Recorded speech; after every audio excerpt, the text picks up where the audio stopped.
Hello IT pros, welcome back to my IT workshop.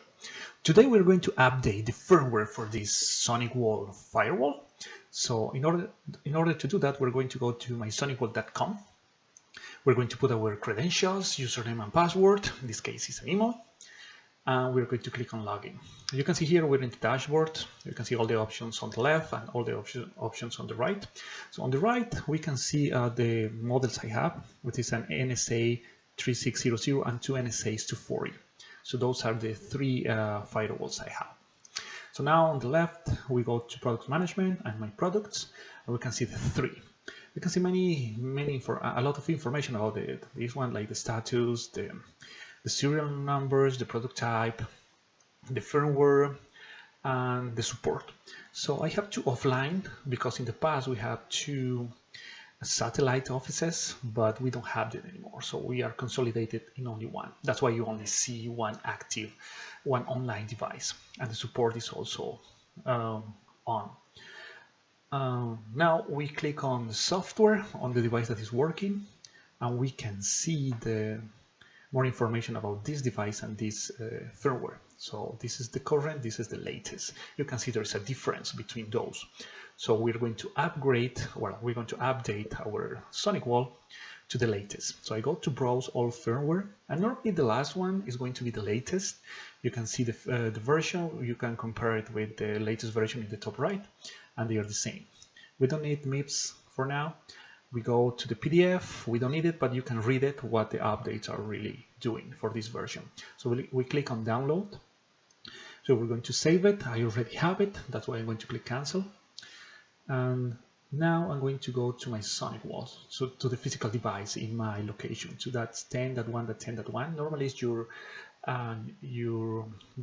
default gateway, and I log into it. Here we have the dashboard. You can see here we have all the options on the left, and I am right now on firmware and backups and under manage. So again, firmware and backups under manage. So we can see the current version of this device is the one that we have seen online.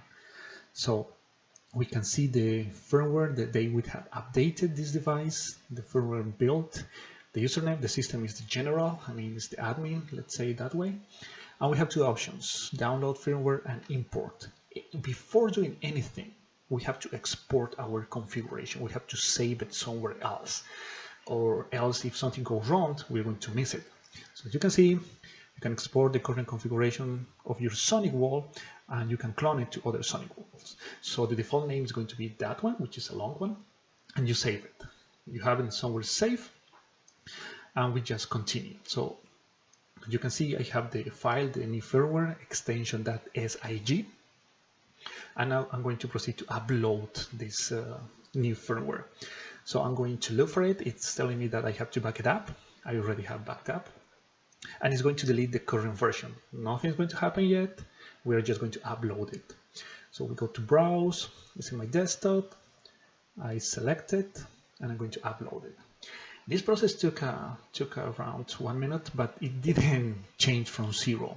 So it was 0 all the time and 100. So you don't even see the 100. It's just the process just finishes from one moment to the other. So as you can see, it's done. Well, I sped up the video a little, so you don't have to wait. And now. What we are going to see here in the bottom, you can see firmware uploaded successfully. Activate upload firmware by clicking on the boot icon. So we still have the same one. We haven't done anything yet. Here we have the current version, boot current version, and boot current firmwares.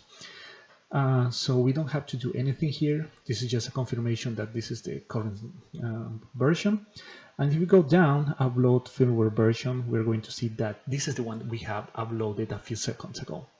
So if we go to boot, it's going to tell me boot with current configuration or boot with factory default configuration. So obviously you're going to choose the first one. If you choose the second one, it's going to be updated, but you're going to have the Sonicwall as if it was new.